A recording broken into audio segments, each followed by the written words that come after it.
La peur du jugement est l'une des peurs les plus discrètes, mais aussi l'une des plus puissantes. Elle ne fait pas de bruit, ne se voit pas toujours, et pourtant, elle influence profondément nos choix, nos paroles, et parfois même nos silences.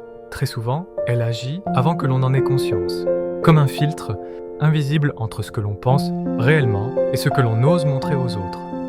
Dès l'enfance, nous apprenons à observer les réactions autour de nous. Un regard désapprobateur, une remarque, un rire mal placé, et peu à peu, l'idée s'installe.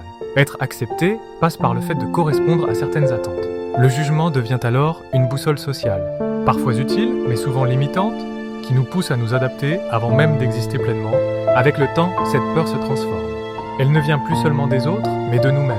Nous anticipons les critiques, nous imaginons les regards, nous corrigeons nos comportements à l'avance. Ce n'est plus le jugement réel qui nous freine, mais celui que nous projetons, nourri par nos expériences passées et par le besoin profond d'être reconnu et validé. Dans une société où l'image est omniprésente, cette peur s'intensifie.